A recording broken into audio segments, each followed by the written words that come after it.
Welcome to the Solid Verbal. And now, Dan and Ty. Dan Rubenstein, today it is part one of the ACC preview. We've got 3 parts in total. Yes.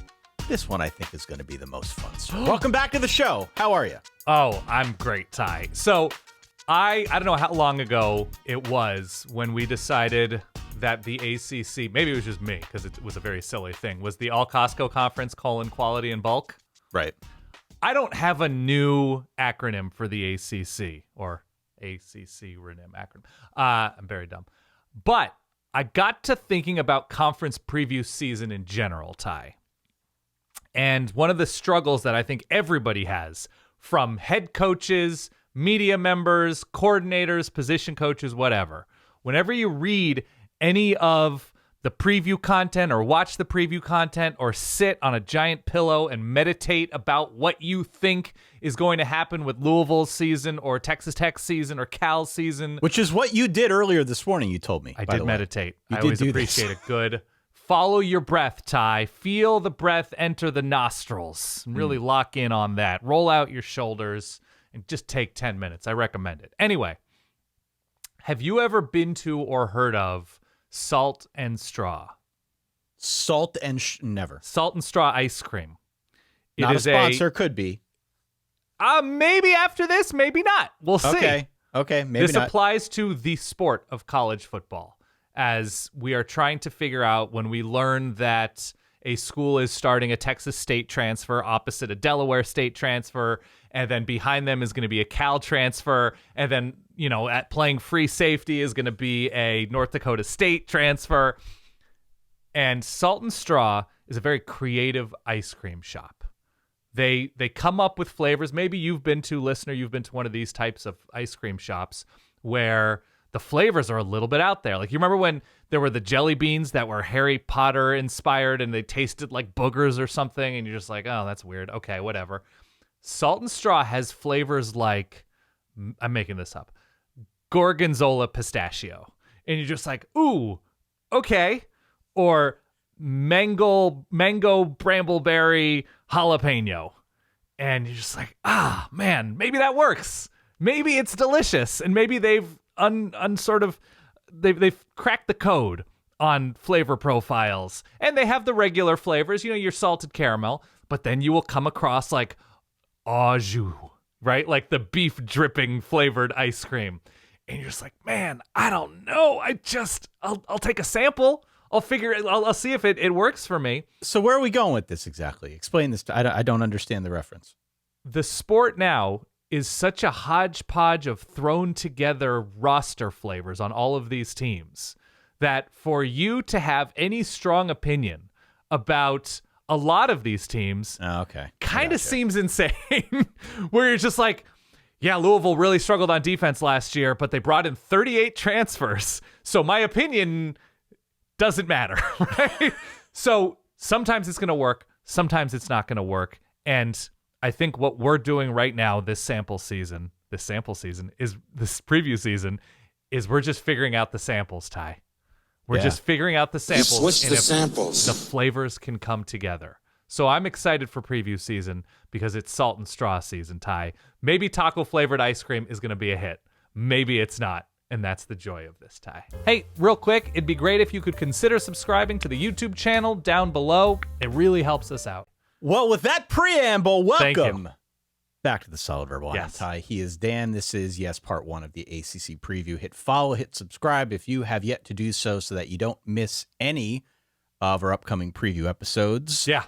This is airing, I guess, as our first Sunday episode of nice. the 2025 season / preview season. It's going to be Sunday, Tuesday, Thursday, as we've done for years on this show.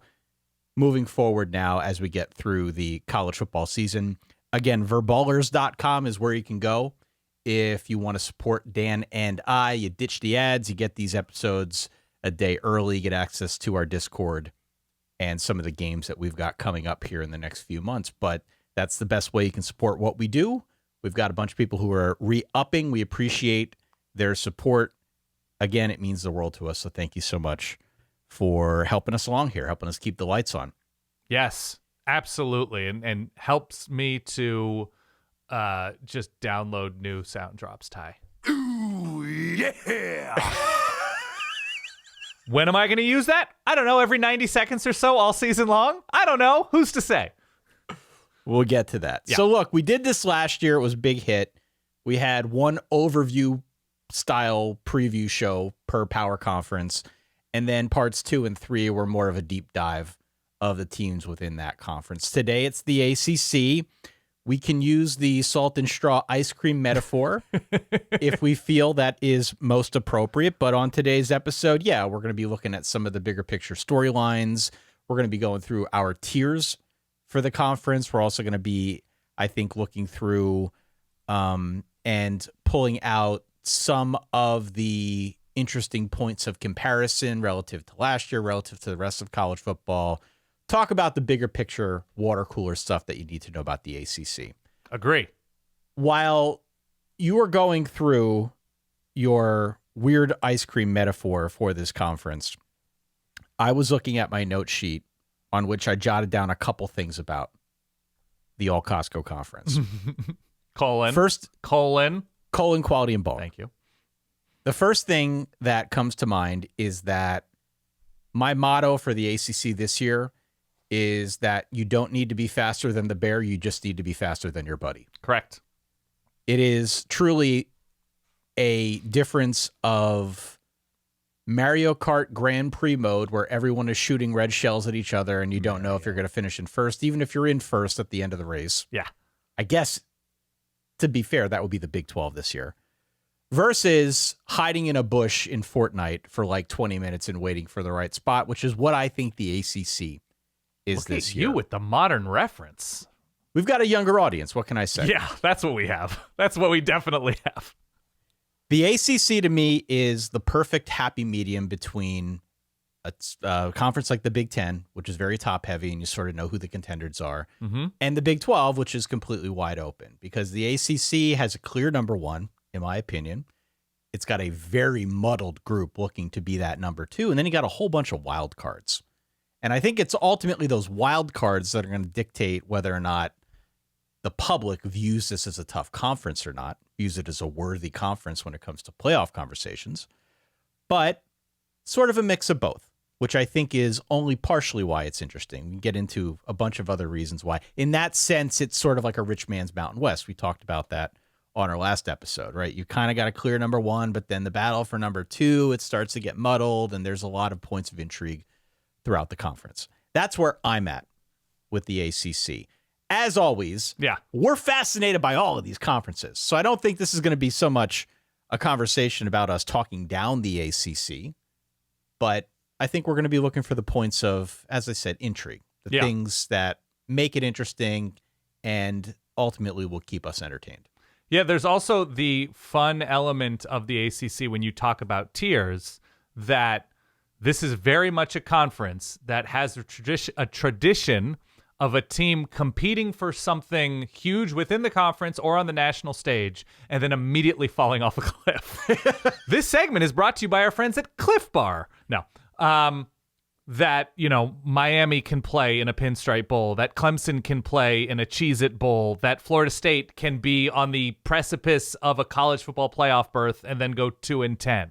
So even though we are saying teams like those, or SMU in the case of last season, look like they're very much built to succeed for at least the short to medium term, the ACC also presents, via our friends at Cliff Bar, not a sponsor could be, the ability to just completely free fall after success. And the ACC is generous in that way. The ACC is very generous in that way. So I don't know where the best place is to start. I mean, we do want to go through our tiers here. Maybe that's as good a place as any, and we can use that to talk about some other interesting tidbits within the conference. There was, of course, plenty of turnover with respect to coordinators, not so much head coach, but coordinators. There were a bunch of names that we can get into, I think, a little bit more specifically as we get into the team previews in parts 2 and 3. Transfers we will talk about. I mean, you alluded to it in the very beginning, but this is very much a conference that at the top level is going to be heavily influenced by some of the big transfers that came over. Carson Beck to Miami, Darian Mensah to Duke, Miller Moss to Louisville, a whole bunch of names that we can get into. Again, more depth, parts 2 and 3, but from a high level on today's episode. I won't beat around the bush. Clemson's the best team in this conference. Do you agree or disagree? I agree. I don't even think it's close, if I'm being honest with you. Okay. They've got the most returning production of anybody in the country. I think with the way that they came on last season, remember, Clemson stole a playoff bid, and that was a talking point. Like, oh, man, here we go. People were afraid of that when they rolled the playoff system out, that who is the team going to be that's going to steal a bid? Clemson stole a bid, and then you could argue SMU stole a bid away from Alabama. Yeah. I'm not arguing that. I know people have. So, yeah, definitely a bit of contention with Clemson getting in. I think it was deserved. I think they acquitted themselves well. I think, just in one man's opinion, for me, they're the top team in the country this year. Preseason, number one, Man. Ty Hildenbrandt put Clemson down on that top line. That's tough for me. There's so many variables here, and this is maybe a broader conversation if we're doing a sort of more national show near the end of preview season. But the idea that Clemson's number one, having done nothing excellently last year beyond kind of survive and feature the fewest catastrophic weaknesses, which is... They hit in the Fortnite bush. They hit in the bush, but that's... If you're talking from a national perspective, I'm not there as much as I like a lot of that talent, especially on defense, the young receivers, obviously the experience of Cade Klubnik, who I thought was decent last year, but I don't know. I hold like nationally elite to a higher bar than what I think he showed. I think he was really good, but I don't know. And so I'm not with you there, but because of what, for instance, SMU and Miami are specifically replacing on both sides of the ball, SMU especially on defense, Miami especially on offense, and the continuity that Clemson has, there's just more to like. Clearly, we're recording this in early July, in this moment, than there is for any other team in the conference. And I think they're upgrading. I know they're upgrading at defensive coordinator. So I don't know. I think they've addressed what they've needed to address. They hit they're going to the transfer portal. They got a mountain of three guys in the portal, 3 whole guys. Which is, look, when you recruit well and you seem to develop pretty well at a lot of positions, if you're just plug and playing 2-3 guys, maybe that means you're in a very advantaged place. And so I'm with you. Clemson is just ahead of the pack. On the Cade Klubnik thing, that will be a very fascinating story to follow this year because Cade Klubnik came up big in some key moments. And I think much of the enthusiasm around him, not just for this coming season, but as it relates to the 26 NFL draft. I mean, I've started to see some Cade Klubnik hype in that world as well. I think a lot of that stems from some of those bigger spots that were nationally televised, and we saw him show out. Yeah. I like Cade Klubnik. I've always liked Cade Klubnik. By the way, for anyone who's interested in joining me on the club level again this year, we've reopened the gates. Tickets are free. Come on in. Maybe bring a covered dish or something. Well, you and Ty can form a club sandwich in that moment, right? Well, it depends, but okay, open to it. Open to conversations around the club level. There needs to be a trust tree by the Fortnite bush. Okay, continue. That can be a bonus episode. Yeah. But there is an element of Cade's game that's very inconsistent, and that has been the case from day one. It got better last year. I would expect that it's going to take another step forward now. It's another year under Garrett Riley and the same offense and much of the same contributors around him. But that, to me, is the element of his game that I would like to see ironed out before I would be fully comfortable standing on a mantle and talking about Clemson as the number one team going into the country. You just said it. You just said they're your number one team. So you're already comfortable. I would feel better about it if you were a little bit more consistent. Nobody's forcing you. Okay. Who else do you have in that tier, or is Clemson alone? Clemson's alone. Clemson's my 1A. They're the only contender. The 1B tier okay, is where it starts to get a little bit wonky for me. I've got a healthy grouping of Miami, SMU, Louisville, Georgia Tech, and Ty's sleeper of the year. Oh, no. Yours, mine, America's, Pennsylvania's own Pitt Panthers. Okay. I am in. All the chips are in the middle. All the chips are in the middle for the Pitt Panthers this year. So it's not terribly difficult to defend the Canes there. It's not terribly difficult to defend SMU, even with, arguably they were led by their defense. I think they're replacing a bunch of dudes up front. But they hit the portal successfully well. Kevin Jennings definitely looks like he's in the top grouping of quarterbacks in the conference. If not the top of the conference, I think he has that potential to be the best quarterback in the ACC. Tell me why Pitt belongs in this portion of the program. First off, the schedule is favorable. Okay. Which is a key element whenever we're talking about the ACC. They miss both Clemson and SMU.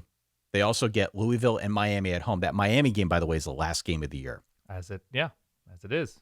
In Pitt, could be interesting. I love the combination that they got in the backfield. I like Eli Holstein coming back from injury. Des Reed. Yeah. That's sort of your 1-2. Your 1-2 punch on offense. We can talk about, as we get into team previews, what's it look like out wide in the line, and are they going to have a pass rush this year? They didn't really have one the last 2 years. Where are they at on defense? I think there are real questions about Pitt, but I look at this team and I say, well, Eli Holstein felt to me like he was coming more into his own before he got hurt. And provided that he can continue developing the way that I think we saw in real time last year, that's a really exciting proposition for Pitt. You layer on top of that the schedule. This has been a team that's been pretty steady under the Nard Dog Pat Narduzzi. And given the way this thing sets up for them, the team that started 7-0 and finished 0-6 last year. Where's my button here? Not talking about this. Okay, we're not talking about this. Thanks. Pitt is sort of my SMU of 2025, where I'm going to be way higher on them than pretty much everybody. I looked at Bill C's rankings. He has them down for like 3.5 conference wins. Nobody else seems to be as high on Pitt as I am. Again, I will go into more detail as we get deeper into this, but I like Pitt. I've got Pitt pretty high. We can talk about predictions a little bit later. I'm with you on the other teams. Miami, I think the offense takes a step back. I think the defense improves. They've got a tough non-conference schedule, which is probably more of a conversation with respect to the playoff. Right. I kind of alluded to maybe some letdown potential in the Pitt game. There are others as well. So I like Miami. I really like Georgia Tech. Okay. They're another one. Georgia Tech is going to be feisty as hell, and they're going to knock somebody off this year. They did it last year. Yeah. They're only a contender, though, if they can stay healthy and improve their secondary. Yeah. That's the wet blanket. If we're talking about things in terms of hotness, where's my llamas sound? I kind of have a problem with your hair. It's bothering me. The flaw finder here is that Georgia Tech's got to stay healthy and they got to improve their secondary. Otherwise, it's not going to go off. But I love the Haynes your way backfield. Haynes King, sure. Jamal Haynes. Adding some of FIU's best, and Eric Rivers. That's right. Out wide. I like Georgia Tech more than I like Pitt. How do you stack up Miami, Louisville, and SMU? Miami, Louisville, and SMU. I would have Louisville last there just because they hit the portal so hard and there's so many changes, and I'm just much more on board with Carson Beck and Kevin Jennings than I am Miller Moss. And so that, as good as Jeff Brom has been with quarterbacks, I think they won double-digit games with Jack Plummer a couple of years ago. Tyler Shuck certainly had highs, and they beat Clemson last year. But I like Louisville on offense. I'm going to need to see a lot more from that defense. They took a pretty major step back last year. So I would have, I think, Miami and then SMU and then Louisville in that grouping. I've got it. Clemson 1. I've got Pitt 2. Pitt 2? 2. Okay. I've got Miami 3. I've got Georgia Tech 4. And then I've got Louisville 5.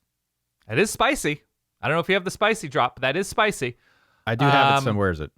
There it is. Thank you very much. Is that a Wendy's commercial? I always forget the references. It was either a Wendy's or like a Sonic commercial. Okay, fair. When you talk about schedules, and this isn't just appropriate for Pitt, but it makes sense with Pitt, and it appears to be favorable, but it appears to be favorable when we know nothing about so many of these teams, right? That, like, granted. Florida State's pretty good, then everybody's schedule becomes more difficult. If NC State somehow is pretty good, and there are pieces on offense, of course, with CJ Bailey showing promise last year, and they can figure out defense somehow, then that becomes a more difficult schedule if you have NC State there. There's a number of these teams where you're like, it seems pretty good because I think only 2 teams have Clemson, Miami, and SMU on their schedule. I believe it's Syracuse and Louisville are the 2 teams that have those 3 specific ACC powers on their schedule. So there's good reason to like a lot of the roads that we're seeing in the ACC, because one of the things in the ACC, which I think you've alluded to, but we haven't sort of hit on right now, is you could talk yourself into like 7 or 8 coaches needing to prove a lot this year, or it's the last year. I think that's part of what makes it interesting. Right. And I so, really do. I think, and we're going to get into like a wild card tier, the meaty middle of this conference, which I mentioned at the top, that I think ultimately defines it relative to conference strength and that whole debate, which we know is going to take place. But yeah, I mean, I could throw a dart and hit 5 teams in that tier where it could go really well. Also, they could go 5-7 and fire the coach. right.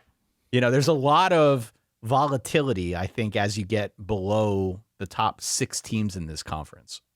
I like Georgia Tech more than I like Louisville. I think Georgia Tech, I have the 3 powers as 1, 2, 3. I go Clemson, Miami, SMU, and then I'm going Georgia Tech. I've got Louisville below Tech as well. Yeah. Okay. You have really Pitt tough number schedule. 2. Yeah. It's a tough schedule. I think the offense is going to be good. There are definite questions on defense, which you mentioned. The big question for me with Louisville is who's the X factor? You know, Isaac Brown, running back. Yeah. I love Isaac Brown. Isaac Brown's great. He's a home run hitter. I think they're going to clearly rely on him this year to get it done on the ground. And, you know, Miller Moss is a veteran at this point. He's played a lot of football. Definitely needs to shore up some of his late game management, late game decision making. But we have seen this is a coaching staff that's been really good at developing quarterbacks. This is going to be their 3rd straight year of a transfer quarterback. They've done okay. I'm not worried about that. True. I mean, I don't love Miller Moss here, but really it's just the defense facing Miami, Boston College, Virginia Tech. Cal, I'm not worried about at this moment. Clemson, SMU, and Kentucky to finish out the season. We'll see on Kentucky's offense. But like, that's a tough road. It is. I had the number here. It was like the 91st best defense in America last year, points per drive. And I don't know. Louisville's was 68th. I'm confusing them. But even still, I need a more complete team to feel good about them as like number 3, 4 in that space right now. We'll see. I've got SMU at 6. You see a drop off because everything sort of pointed to last year roster wise. Well, okay. I think 2 things. First off, they're going to end up in more shootouts this year. Okay. I think that's inevitable. And losing Brashard Smith really hurts. I mean, they used him as a Swiss Army knife of sorts, got a lot of cred for what he did on the ground, but also caught 39 balls through the air. They did bring in some transfers that I think can help them, can help Kevin Jennings catching passes out of the backfield, but it's just tough to replace a guy like that. The schedule is also, I think, much harder. Yeah. And I like Rhett Lashley. I think there's a pretty good case that he's one of the top tier coaches in this conference right away. But hasn't lost an ACC regular season game, has he? No. I mean, look, what they're doing is marvelous. So kudos to them. I just think there's going to be a step back this year. So that is your 2nd tier or 3rd tier? Where does that your would be 3rd like tier my 1B. break? Clemson's 1A. 1B is Pitt, Miami, Georgia Tech, Louisville, and SMU. Okay. So that the break is after SMU at 6. Yeah. The next tier being like feisty. How would you categorize the next tier? Wild cards, man. Yeah. Could go 3 games in either direction. They could go 8-4, could go 4-8, could go, okay. It's easier for me to kind of skip to the bottom and then work my way back up because there are 2 teams that I think are very clearly in rebuilding mode, and those are Wake Forest and Stanford. Right. Love Jake Dickert, never coached east of the Mississippi, or maybe once as a GA, but otherwise as like a head coach, never. it's clearly a rebuilding situation. The Stanford thing, they got rid of Troy Taylor late in the game. They're going with Frank Reich. Tough schedule, tough situation with the interim coach. Mm-hmm. I think we can get into more detail. Obviously, I keep previewing the previews as we talk about them more specifically. But everybody else, I've gotten a wild card tier. Okay. Everybody else, that being Duke, Virginia Tech, Florida State, North Carolina, Syracuse, NC State, Boston College, Cal, and Virginia. Okay. It's a big grouping in that meaty middle. But I think that's the only way I could break it up. I kind of experimented with like 7 different formulas here. But putting them all, 9 teams in a wild card tier felt about right to me. I think there may be more to like about Duke than those other teams. I think it's a tough non-conference portion of the schedule, but if we're strictly talking about them as an ACC team, I think they have Tulane. Yeah, they have Tulane and Illinois. Just tricky. Tulane on the road. I think they had one of the best quarterback upgrades in the conference, if not the country, in Darian Mensah coming in. And then could be a down Syracuse, could be another down NC State, could be a down Cal, could be, they do have UConn. That's not going to contribute, but Virginia, North Carolina, Wake, like schedule-wise, in terms of obvious killers, it's pretty decent. If you're starting schedule's harder than last year, but I take your point. Yes. Well, so there's no SMU or Miami on this schedule. And if you're high on Pitt, there's no Pitt for Duke too. There you go. Very high on Pitt. So schedule-wise, in terms of obvious killers, it's pretty good. And they bring to the table an obviously at least good quarterback, and to me, an obviously good defense. And when you look at everybody else, I think you're right to place them as wild cards. I think Duke is ahead of the pack. In my mind, I have Duke around the Georgia Tech tier of things. What's really weird, and we talked about this yesterday on the phone. Yeah. In a conference where it does feel like there's a lot of volatility in the middle. Yeah. Weirdly, Duke is one of the more reliable teams. If they can, and we'll get into this. This is previewing the preview. They do have questions on offense, but their starting point is like a really comfortable one to me. Well, and you trust in the defense with Manny Diaz. Yep. I think you trust in the quarterback. I mean, clearly they spent money to trust in the quarterback, Darian Mensah, one of the top transfers the entire cycle. If you wanted to go Marion Densa, I'd be good with that too. Marion Densa, did I say that? Yeah. No. You said it correctly, but okay. You can flip it very nicely. I don't know. I mean, they need receivers to step up. There's some questions about running back. Again, we'll get into that, but just feels to me with what they've got coming back on defense and given the coaching staff and its propensity, I've got Duke atop that tier as well. Yeah, I think they're right there. I think they could be, and we see this in conferences every year. I think, who did we see it? We saw Colorado State last year in the Mountain West where you wait, they're 7-1? It's November 4th? Okay. Where they just sort of quietly are drafting behind the top 3 or top 2 or top 4 or something. And they're squarely, and then all of a sudden we do those conversations about tiebreakers and making a conference championship game. You're like, oh, Duke doesn't need much to end up here. Yeah. No. Where do you put Darian Mensah relative to the field here in the ACC, just in terms of quarterbacks? Because I think we would probably agree that it's Cade Klubnik, Carson Beck at Kevin the very Jennings. top. Kevin Jennings probably third. Yeah. Or higher. Yeah. I probably go Haynes King at Georgia Tech 4. But after that, I think it's open for Mensah. Is that too high? Or would you go Holstein over Mensah? No. Where are we at there? No, with how he finished last year, and injuries were obviously a big part of it. Eli Holstein was not particularly efficient overall. As fun as some of those big play moments were early on in the season, I'm not there with him in any sort of top tier conversation right now. I think that offense could be one that helps him get there, but I think it's more for me Haynes King, Darian Mensah in that conversation for number 4. And, it depends on health, I think, for Haynes King. And can he stay healthy playing like he does? And just the help at receiver and offensive line for Darian Mensah at Duke. And so I think both of them are a little bit more dependent and can't get by on pure talent because I think they're going to need some star power on that offense around them. But I think those two are probably best positioned. And again, there are guys where like the best of them, absolutely. CJ Bailey, the best of CJ Bailey is a top 4 quarterback in the ACC. The best of Miller Moss beating LSU last season, right? With USC. The best of, I mean, take your pick. Who else am I missing from the better teams in this conference? Probably not Castellanos. The best of, I had one other quarterback in mind when I was thinking about this, and it'll come to me. But like the best of these guys are interesting.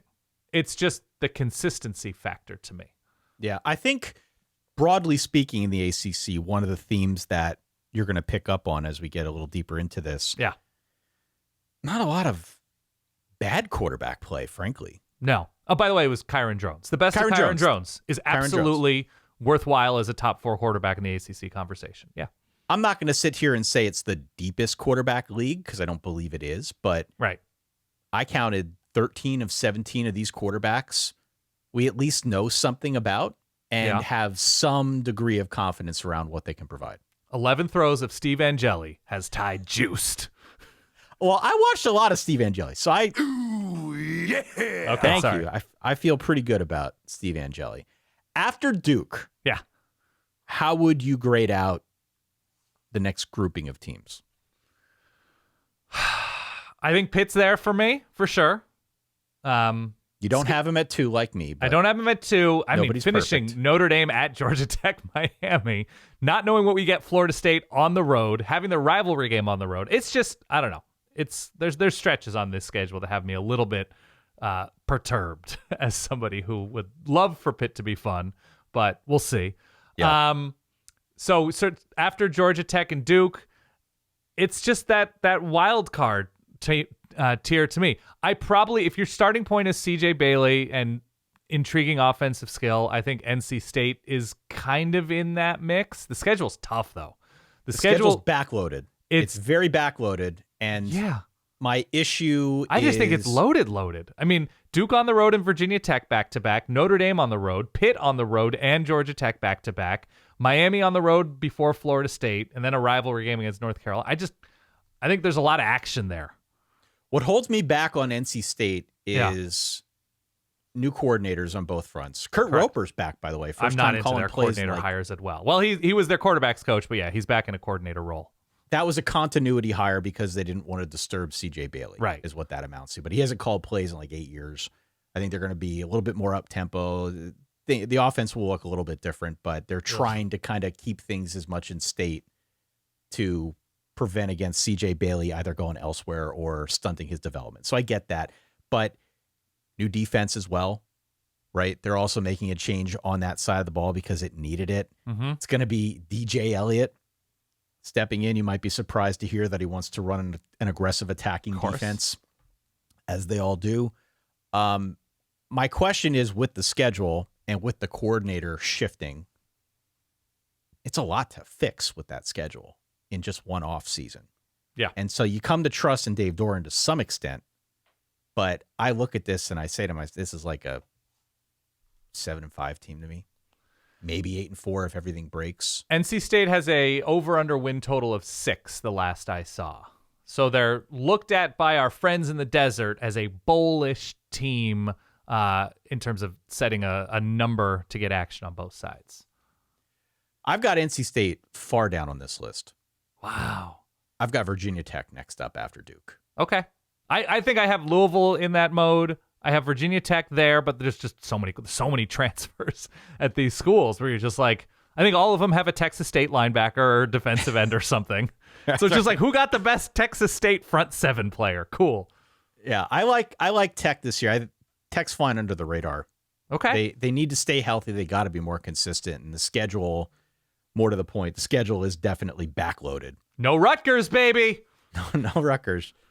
So, they've got kind of their own equation that they need to solve. And I think it's sort of now or never for Brent Pry. Yeah. He's got to get this thing going in a better direction. I do think in terms of overall talent on the roster, he's done a good job, and they actually have patched holes, and this could be one of the better rosters that he's had in his time at Blacksburg. But on some level, this is a proud fan base that is used to winning, that had an absolute legend there in Frank Beamer for an eternity.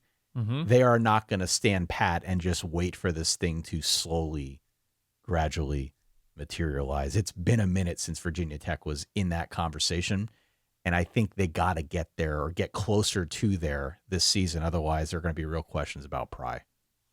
I agree. I'm not especially high on Virginia, even with all of the transfers. I don't know. That's a Chandler Morris team now? It's a Chandler Morris team. I think they'll be better, and Okay. I think the great irony with Virginia I think they'll be this okay. year, But yeah. the great irony with Virginia this year is Vegas has them as a bowl team. Vegas Okay. has their over-under at like 6.5. And so you look at the roster and you say, well, there's a lot here. I think they should be better. I'm not sure how much better.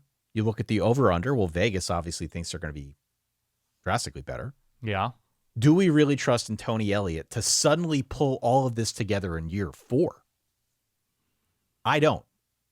I don't have him going to a bowl. I'm intrigued by the possibility of Virginia. I do think they've made some key upgrades, but in terms of the wild card tier for me, which again has 9 teams, Yeah. Virginia is one peg above rebuilding mode, which would be Wake Forest and Stanford at the very bottom. So I'm just not picking up what Vegas is putting down with respect to Virginia. Here's the thing, though, about Virginia. Here's the counter. So they spend a ton. They become very portal active this year, building depth, building hopefully star power for both sides of the ball. Chandler Morris, totally serviceable on his 14th school. We'll see what kind of energy he can bring as he goes on tour. Virginia's schedule rules. It's not bad. No. It's not just not bad. No Clemson, and for you, no Pitt, no Miami, no SMU. Road games are at NC State, at Louisville, which will be difficult. We'll see. I think it's a Friday night against Florida State. There's some really interesting Friday night games within the ACC this year, by the way. Yeah. Louisville's got 3 of them. Louisville's got a bunch on Friday nights. At Cal, so that's a flight. At Duke, less of a flight. But honestly, they have the Virginia Tech game at home. Their schedule's great. Their schedule is probably the best in the conference because of what you and I, 2 handsome, brilliant people, believe to be about obvious killers in this conference. It's amazing. By the way, did you capture as part of your little note-taking exercise the quote that Athlon included in its preview about Virginia? I don't think I did. You know, your face and your personality make up for that extra 7 to 10 pounds that you can probably get rid of. The a little pudgy. ultimate Lorenzo Lamas flaw finder. I was going to save this for the Okay. Virginia team preview, but I got to read it verbatim. I mean, this is just Please do. merciless. Quote, "These guys are in trouble, and most everyone expects there to be a staff change at the end of the season or earlier. There's more. Yeah. They've never delivered on the offensive expectations Tony Elliott set coming from Clemson. They're sloppy on both sides of the ball, and Agree. we've seen some talented players come in, underperform, and move on. Let me add an ellipse here. Let me skip to the zinger. ... Yeah. This is a team you never really worry about playing. They lack discipline, and they have no real identity," end quote. For your consideration on any podcast player, search Solid Verbal, find us, and hit follow or subscribe. It's just that easy. Well, look, I agree with everything that you said, that if they don't get it done against this year's schedule, investing like they did in the portal, that's it. That's curtains. Last year they curtains. finished with the 114th most efficient scoring offense and the 102nd most efficient scoring defense. So it is hard to argue that they did anything reasonably well, bringing it into 2025. All right, so where were we? I said I'm on Virginia Tech. I think Virginia Tech's reasonable. Yeah. Virginia Tech's reasonable. They've got new coordinator situation as well, which we'll get into, I think, in a little bit more detail. But Philip Montgomery is going to be the new offensive coordinator. Sure. They're taking a chance with Sam Sivkis, the new defensive coordinator. I did a whole breakdown. I know other people out there did a breakdown on what that might look like relative to the defense, but I'm on Virginia Tech. I think Virginia Tech is flying a bit under the radar. Okay. Fair enough. Where are you putting Florida State? Perfect segue. You read my mind. Yeah. Perfect segue. How far back do we need to go in like the catacombs of solid verbal lore to find the last time we got 40 minutes into an ACC preview and did not mention Florida State once? Yeah. Once. 2 new schemes this year. Yeah. I mean, I mentioned them as like, if they're pretty good, then everybody's schedule becomes more difficult. But yeah. 2 new teams or 2 new schemes this year. Yes. A lot of new players. I think a tough schedule. They might be better. They got to be better. They're not going to go 2-10 again. Right. They just can't. But is this an 8-win team to you? I don't like, this is going to sound insulting. We're all friends here. This is a show about honesty. Florida State's looking to become this year in basically new year one, although it's always sort of a new year one with how much they've hit the portal. And sometimes it works, sometimes it doesn't. But not only hitting the portal, but going to both Gus Malzahn and Tony White. I really like Tony White. I don't know if I love Gus Malzahn at this point in his career taking over my team's offense. Does Tony White, by the way, not to sidetrack this, please, does he run more of a passive bend, don't break defense, or would you say it's more of an aggressive attacking style? He runs a 3-3-5. I don't know how blitz heavy they are. You can look up the numbers from Nebraska the last couple of years, but I think it's based on a lot more speed than anything else. So I think they're blitzing from odd angles and stuff. I think they like a little action up front. Yeah. A little bit more aggressive attacking. Yeah, for sure. I like Tony White running my defense. I don't like Gus Malzahn running my offense. It's Tommy Castellanos now. He's done the Thomas to Tommy conversion. Yeah.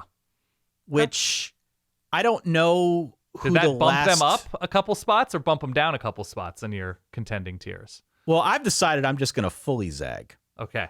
Because I'm not going to be able to keep it straight. And I also mispronounce Castellanos all the time as if he were Nick Castellanos. Correct. I'm just going to call him Big Tom Callahan this year, if that's cool with you. Great. Good. You kidding? Go get him, Tom! Big Tom. Big Tom Callahan is the quarterback for Florida State this year. You also misevaluated his height. So leading into the Big Tom for a 5'9.5" quarterback also is appropriate. I think I called him 6'7" last year. Yeah, I think you might have. Was it 6'5" Emmett Moorhead who you confused him with? Yeah. Yeah. Well, I didn't confuse him with Emmett Moorhead. Phil Steele did in his book. And I just sort of blindly took the measurements at face value. That's it. And then I realized after the fact, this dude's 5'9". Yes. And he is not Emmett Moorhead sized. So, yeah, Big Tom Callahan, i.e. Thomas Castellanos, i.e. Tommy Castellanos, is now going to be the starting quarterback at Florida State, which is, I think, an interesting dynamic. He started his career with Gus Malzahn. So the fact that there is something of a reunification there is interesting. Definitely more of an older school Malzahn style quarterback. I was getting vibes of like he's not Nick just Marshall. a Malzahn style quarterback. He played for Gus Malzahn at UCF. I know, that's what I'm saying. But I'm getting like Nick Marshall vibes from this is what I'm saying. He's a really good runner. I don't know if he's a good passer. I can assure you he's not as good as he thinks he is. If you've listened to any of his recent comments, nobody can stop me. Well, we'll see about that. I love it though, Ty. I like the smoke. I'm in on the smoke there. Yeah. I appreciate it. Let's get some good positive momentum going here to build into this new Florida State season because last year was a train wreck. So hey, look, he has experience. He has experience shredding Florida State, so maybe he'll have new experience shredding for Florida State. Yeah. He also has an experience of basically losing the starting job at Boston College. Yeah. So I got to be honest, I was a bit underwhelmed when I found out that Big Tom Callahan. You kidding? Go get him, Tom! Tommy C. I was a little bit concerned when I heard that was going to be their dude. That was the target of the offseason. He's going to come in and he's going to help reboot this offense. The other problem that I have with Florida State, who is Florida State's grouping of 5 best players? Who is their gravitational player, their star that everybody has to game plan around? I mean, it's some combination of younger dudes who played thrust into rotation roles last year and transfers. Florida State's got a lot of talent. No question. Yeah. And I'm certain that some of those guys will emerge. But going into this year, in a season that I think is really pivotal, clearly pivotal for Mike Norvell, he's on the hot seat. Yeah. Who are the dudes? Who are the gravitational winter wonder players that you gotta build your whole defense or offense around, or scheme around? Right. I mean, basically everybody's new on this offense. So, like, you can say, like, oh, the best of Deuce Robinson can go up and get, his former 5-star. Squirrel White had some successes at Tennessee. But there's nobody obvious who you're like, yeah, that's what you, to your point, that's what you build around. Deuce Robinson was a big get. Is he going to be the next Johnny Wilson? Maybe. Yeah, he was one of the big name transfers in this conference coming over from USC. Squirrel White, another one coming down from Tennessee. Yeah. How they use him, are they going to use him to try and take the top off of defense? I mean, he's a versatile player. His nickname's Squirrel. Versatile. You could find a way to use him in a bunch of different capacities. Definitely. But I'm just like, I'm not sure that there is that one dude that I'm going to hang my hat on and say, this is the guy who's going to get Florida State back to, 9 wins. They could win 7, 8 games this year. I don't want to go higher than that, though. I'm really not confident in going higher than that. He had a high last year of 5 catches for 71 yards, Squirrel White against Florida. Missed some time, I believe, injured, but yeah, he was like 3rd or 4th best receiver for Tennessee. Yeah. North Carolina. A brand new bombshell is entering the villa. Talk about Bill Belichick, right? Yeah. I wouldn't touch this win total with a 10-foot pole. Yeah, of course. I wouldn't go anywhere near this. Right now, the win total for North Carolina is sitting at 7.5. Well, okay. I think there is a case. If you wanted to talk me into going under on it, I think I'm easily swayed. If you wanted to talk me into going over 7.5, via con Dios, good luck with that. But I can be talked into the under. The schedule sets up well, though. No, it's an amazing schedule. But That's I'm the just problem. More of the like internal Bill Belichick coming back to college, throwing together a roster, some interesting pieces, especially on defense, but that it all has to come together. Like, this is the salt and straw team of the ACC right now, where you're dealing with like Chipotle pretzel ice cream. You're like, okay, Not talking about this. I'm with you. I think they're the ultimate wild card. But the schedule sets up well, and I think you assume a base level competence on defense because there's heavy Belichick influence. Literally, there's multiple Belichicks. Multiple Belichicks Yeah. on this team. 3, right? Aren't there 3 Belichicks on this team? At least that we know of. That we know of. There could be more. Who knows? Yeah. So I think there's a lot of intrigue, obviously, with North Carolina. Gio Lopez figures to be the quarterback, but it is a team heavily influenced by transfers. And we're going to see, I think, on full display what Bill Belichick can do if he is this mastermind that we've come to know him as on the coaching front. Yeah. It's a schedule that sets up well. They So should be a bowl team. North Carolina, this is a weird scheduling quirk I noticed. North Carolina is one of 3 teams who have bye on their schedule. North Carolina has a bye before Clemson and a bye after Clemson. Miami has a bye before Florida State and after Florida State. And I think it's Duke. Yeah, Duke has a bye before and after Georgia Tech. I don't know what we call this in terms of a sandwich or if it's just deli meat with no bread. Whatever it is. Is this the club sandwich? It's a reverse sandwich, which I guess is just meat. They just cold cuts. Yeah. Right. You're cutting the carbs. Yeah. Is what this is. I've got Florida State a notch above North Carolina in my wildcard tier. Okay. And then right under North Carolina, I've got Syracuse. Syracuse loses an absolute ton. They lose everybody and they get everything on this schedule. Yeah. The schedule, one of the questions that you sent to me was which team's going to get eaten alive by the travel monster? Yeah. I don't know if this quite rises to the level of travel monster. I think what you're referencing is traveling back and forth across the country. Yeah, there's a couple of examples. Cal's a big one. Continue. But in terms of road games, Syracuse is at Clemson, at SMU, at Georgia Tech, at Miami, and at Notre Dame. And, oh, by the way, they opened the season away from home, a neutral site game in Atlanta against Tennessee. Atlanta, yeah. That's Great. going to be tough for Steve Angeli. Yeah, they're definitely... Or both. Yeah, that's my nod to the turf monster, which is such a great term. But the travel monster is going to grab Syracuse. That's really tough given everything that they lose and some of their struggles last year, especially on defense. But they got to double-digit wins in year one, which means something is right internally with Fran Brown. I think they just landed a 5-star receiver from South Florida. Like, the vibes at Syracuse, I think, are still strong to quite strong. To me, though, yes, schedule, yes, the travel, and yes, it was a strong portal class last year, that especially upperclassmen that immediately came in and made an impact. Defense should be okay in the back end, but they got a lot of work to do up front. I would not bet against the Franimal going 7-5, though. Even given this schedule, it's a murderer's row of teams in this thing. You didn't even mention Colgate. I didn't even mention Colgate, no. But I would not want to bet against Fran going 7-5. Dude wants to take a shower and needs to win in order to get that shower. So that's motivation enough. I think Syracuse goes 7-5. They could go 7-5. They could go 3-9. Right now, it would not surprise me either way, given the road slate.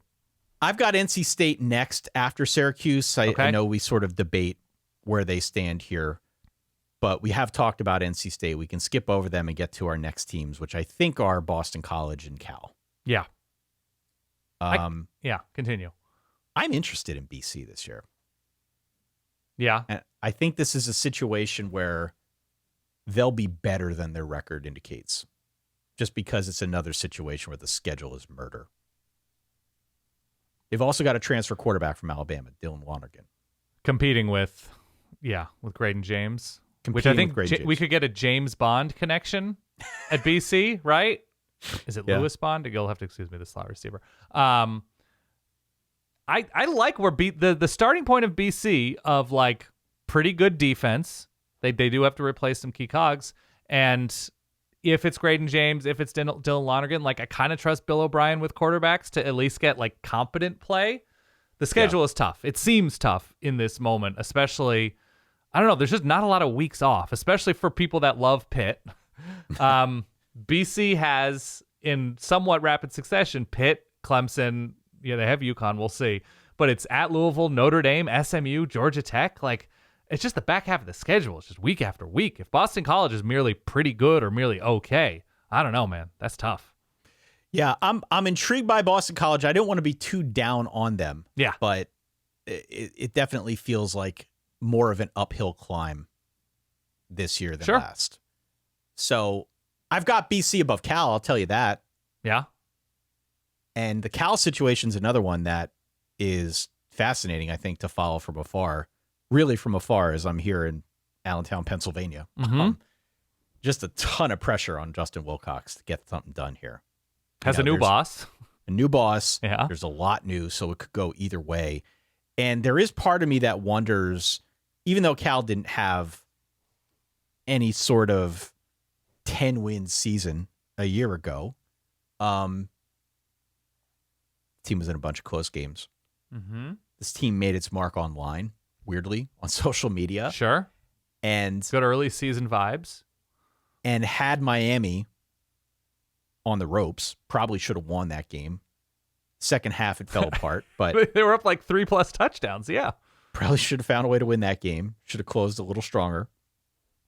I have to believe that even though Cal as a fan base isn't one that we're used to talking about in this way, with the success of the Calgorithm, with having Miami on the ropes, with having game day in town, I just feel like Justin Wilcox has been there long enough at this point that if there is not a serious jump in production, he's another one that's gone. Yeah, I mean, it's the similar question to what you had about Florida State with Cal, which is, what is it that you say you do really well? Yeah. And when they were playing really good defense in the Pac-12 and winning all those non-conference games when they were a Pac-12 team, they were winning 7-8 games, I believe, somewhere in that vicinity. And that was with like NFL caliber secondary players and linebackers going sideline to sideline and defensive line talent. And they're hitting the portal hard, which is good and a little trickier at a place like Cal. but they're replacing what I think a lot of people think is like a clear like top 3 round quarterback in Fernando Mendoza with a quarterback who basically hasn't played at Ohio State or eventually perhaps a true freshman blue chip. It's just it's a lot to ask. I agree. I'm intrigued by Cal. And they're adding Brian Harsin to the mix. Yeah. And they're adding Brian Harsin to the mix, right? The ultimate culture guy. Yeah. I don't know. There's a lot that stinks right now with that program.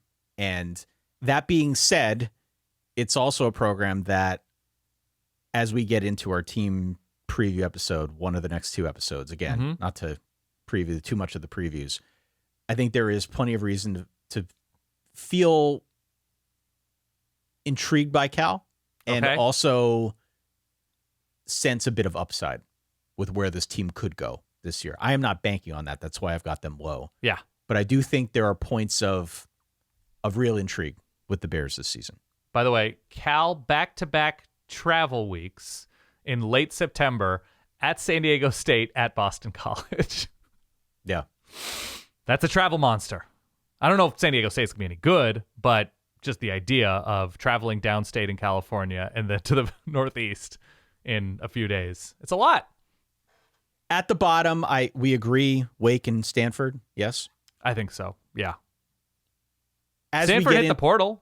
But Stanford did hit the portal. Coach. Yeah. What I was going to say is as we get into the team previews, it's not going to be a dunk contest on Wake and Stanford. I think we recognize where those programs are at. And I at least, and I know you've done the same. Yeah.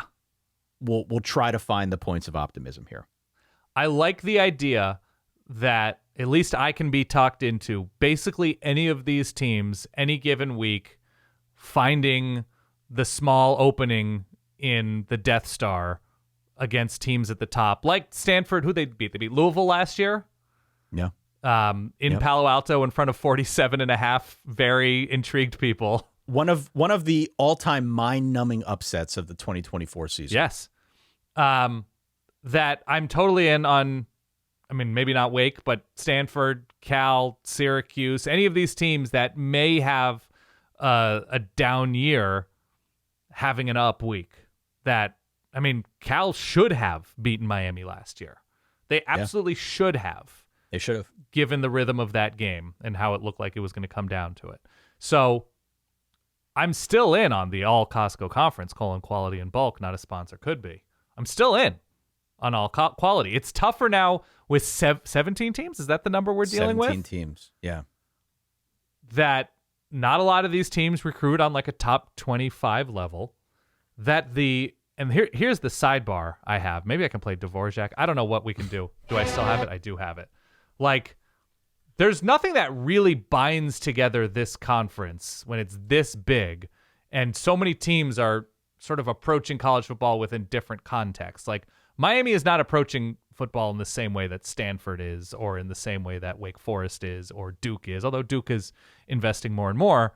But there is something when you have all of these teams that have a wild card element, and like you're down on SMU after they were so good last year, and I think you justified it pretty well.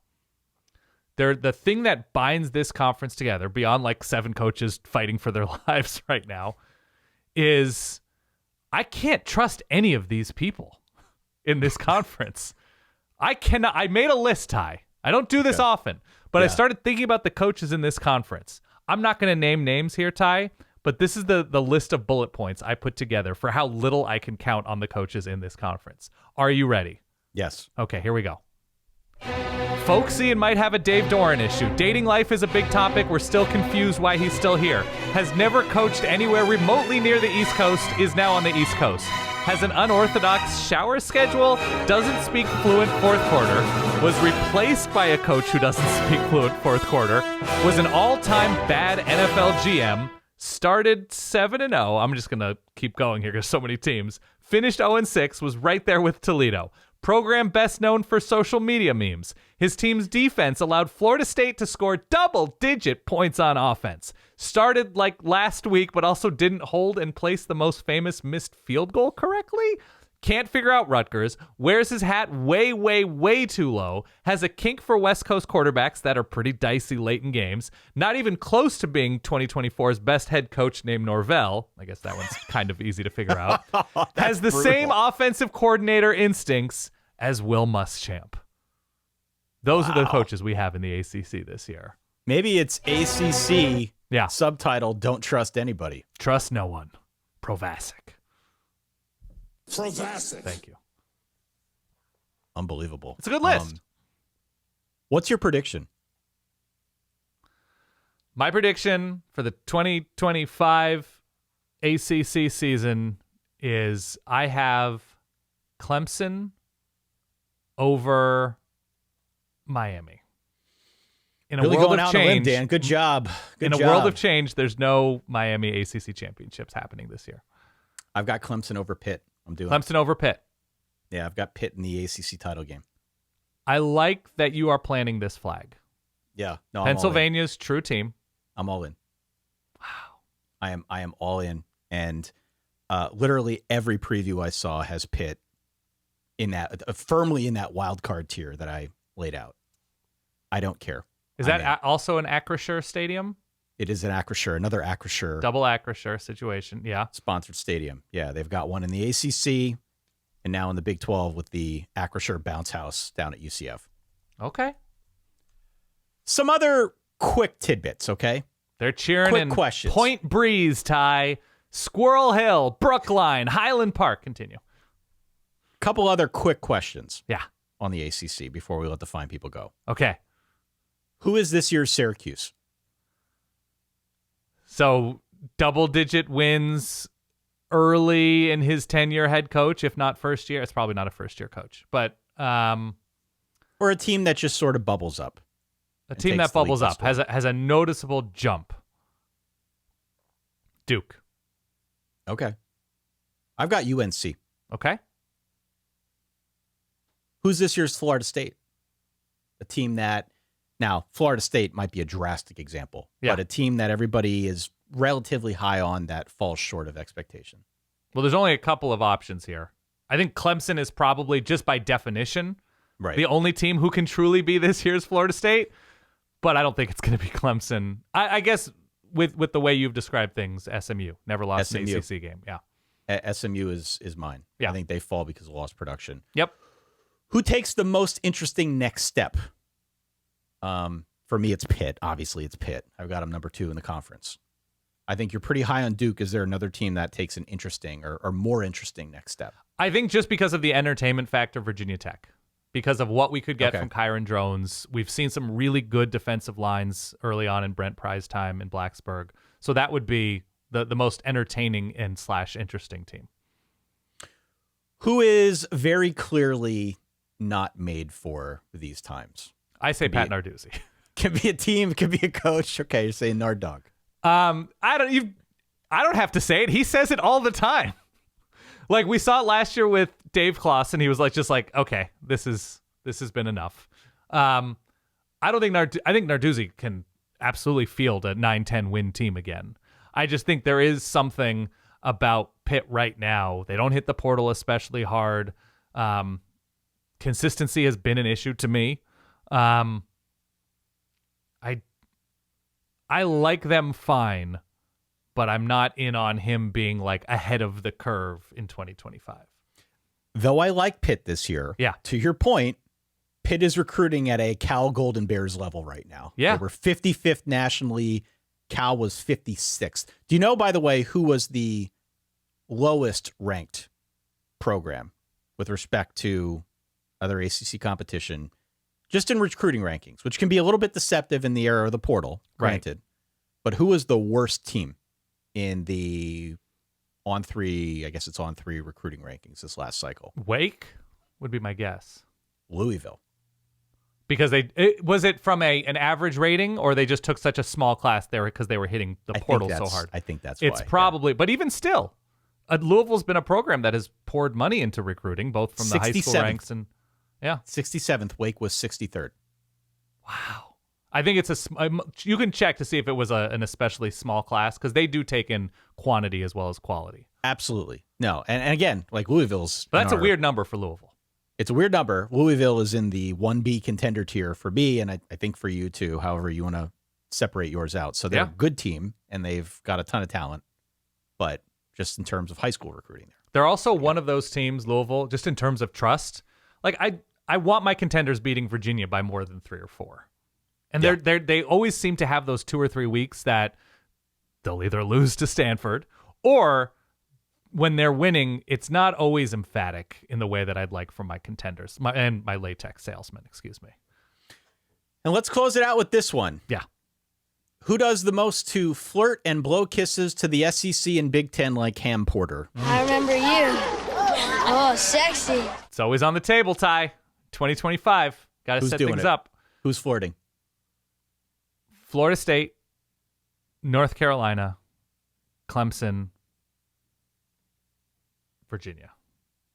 Virginia's trying. They're like pouring money into the portal, right? They're trying to show that they, academics, obviously very good at Virginia, and it's a great college town, and they're trying to. They've won a national championship in basketball. They're really trying to blow some kisses at the Big Ten, and if the flirtations go unnoticed this year, oof.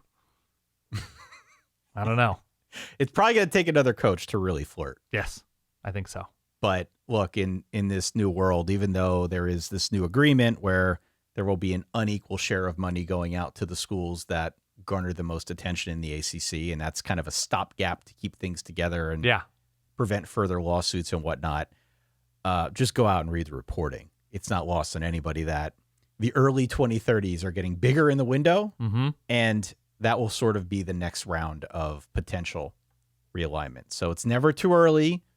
Start that flirtation, blow a few kisses, signal to the powers that be that you're interested. Just letting it out there. I'm interested. Maybe just not saying it directly, but catch a twinkle in the eye and you'll know what's up. Yes. All right. That does it for part 1 of the ACC preview. Yeah. You've got Clemson over Miami. I've got Clemson over Pitt, which, believe me, I was as surprised as anybody that I came to this conclusion, but I'm in, man. I like it. Speak with your chest. H2P. You know it, baby. Write in solidverbal@gmail.com. Let us know where we're right, where we're wrong, where you agree, where you disagree. If there's anything we missed, we always miss things. Like I say, let us know. Don't be a jerk about it. Okay? I'm in on Pittsburgh as a city. Pittsburgh. I want to get back to Pittsburgh. I want to go back to whatever the ballpark is called. Is it still called PNC or is it called something else? I have no Where idea. The Pirates play. It was a used beautiful to be PNC. ballpark. Yeah. Great place to see a game. Yeah. It's great to be. I was on the river there. I have friends with boats out there. Yeah. Pittsburgh's a great time. Great place to be. All right. Fair enough. solidverbal@gmail.com. Hit us up. Let us know what we got right, what we got wrong, all that stuff. Hit follow, hit subscribe so that you don't miss any of the upcoming episodes. Again, parts 2 and 3 are going to be a little bit more of a deeper dive on the teams in this conference, what to look for, what to watch for, why it'll work, why it won't work, that type of thing. Give you enough to be dangerous around the water cooler. Correct. Those are our next 2 episodes. And after that, it'll be the Big 12. Which I think media days may have started today as we record this. We're recording this a little ahead, but like it's the reason for the season, Ty. It's coming. It's coming, baby. Last but certainly not least, verballers.com. VERBALLERS.com. That's Patreon. Ad-free episodes. Get them a little bit early. Get access to the Discord. You can play in the gaming leagues that are forming now because there's a new college football video game out there. Yeah. You can play in some of our games as the season gets rolling as well. Oh, it's the best. It's such a fun community. Verballers.com. It's the best and easiest way to support the show and what we do directly. Love everybody down there. Down there? Out there? Up there? I don't know. It's an episode that started with a weird preamble about ice cream flavors. I stand by it. And got us to this point now where I am picking Pitt to be the number 2 team in the conference. Yeah. Hey, what else could go wrong? For that guy over there, my good friend, Dan Rubenstein, for myself, Ty Hildenbrandt. Thanks for hanging with us here. Thanks for diving into all things ACC. We'll do it again next episode. In the meantime, you know the drill. Stay solid. Peace.